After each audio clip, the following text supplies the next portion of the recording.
At RIPT Apparel, we sell a new shirt design every 24 hours, 365 days per year. A lot of people ask how we are able to create such diverse designs on a daily basis. So here is the story of how a shirt comes to life from start to finish. Almost every design at RIPT is created by an independent artist who creates their own unique vision and then submits it via the internet. Step 1. An artist submits their design to RIPT Apparel.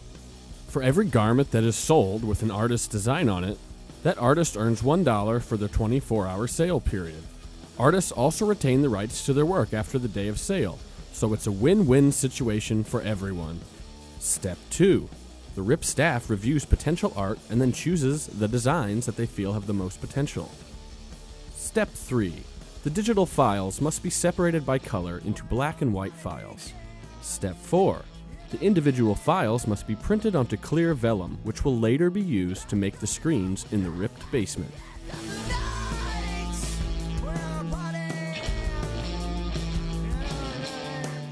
Step 5. The vellums must be registered to each other and placed onto screens that have been coated with light-sensitive emulsion. Step 6. Each screen must be exposed to light, which hardens the uncovered emulsion. This is done within a piece of machinery called an exposure unit. Here we blast it with the light of 1,000 suns. Step 7. After exposure, the vellum can be removed from the screen. Step 8. The screens can now be washed, which removes the unhardened emulsion and reveals the positive image from the vellum. This is where the light did not expose the emulsion, resulting in a porous image. Step 9. After all the screens have been washed, they need to dry, so we give them a nice place to rest until the next day. Step 10. After the screens are dry, they leave the darkness of the basement and are ready for tape. Taping the screens helps keep ink out of unwanted places and makes for easy cleanup down the line. Don't forget to tape the other side. Step 11. After all the screens are taped up and ready, it's time to count out all the blank garments and get them ready for their printing destiny. Step 12. Mixing the inks is key and can make or break a design. This particular design features 3 custom colors as well as the screen printer's staple, black. Step 13. Once the inks are ready, it's time to add them to their respective screens. This is a dirty job, but someone's got to do it. Looks like frosting, doesn't it? I know I won't be making that mistake a second time. Step 14. Now that the inks are in place, it's time for a test print so we can register all the screens. See those registration marks? Registering screens is in the murky realm between being a science and an art form. Step 15. Looks like the registration is done, so let's tape off those registration marks so they don't get onto the t-shirts. One more print without the registration marks to see the final print before we begin production.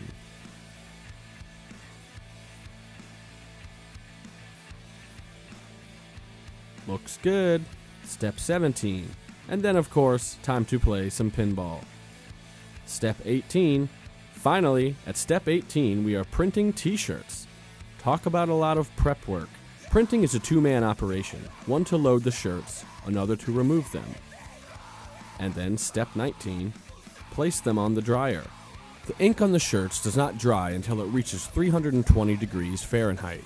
The dryer is literally an overblown pizza oven. Pizza. Step 20. Once the tees are cooked, they need to be folded so they can be shipped easily. Meet the shirt folder, our employee of the month for the last 3 months and counting. The shirts are organized by size and then placed into our fulfillment area where they await their new homes in the hands of happy RIPT customers. Step 21. That's not all though. RIPT sells more than just t-shirts every day. We also sell zip-up hoodies of every single design. What you see on the front of the tees lives on the back of every RIPT hood. Step 22. Of course, these garments get a turn through the dryer as well. Anytime ink is printed onto a garment, it needs to go through the dryer so the ink can cure. Step 23. But there's more. The screens now need to be reset for the last ingredient in the hoodie recipe. Step 24. The custom colored R. The custom colored R logo that adorns most ripped hoodies left chest. This one is bright blue. Step 25. After one more trip into the mouth of the dryer, these bad boys are finally complete. Step 26. All the while that this printing process occurs, each individual order is double checked and separated into categories.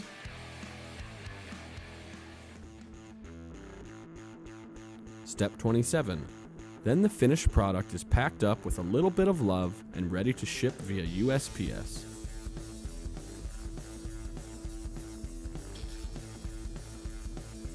Step 28.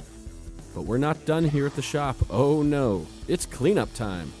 The squeegees, flood bars, and screens are cleaned and all excess ink is recovered for future use. Talk about a colorful mess. Step 29. And last but not least, each design is immortalized on our brand new design wall where we finally get to have some fun and make our own creations for all to see. And then we're ready to do it all over again the next day. We hope you enjoyed this sneak peek into a day in the life of a ripped t-shirt. Come and visit us sometime. We'll put you to work.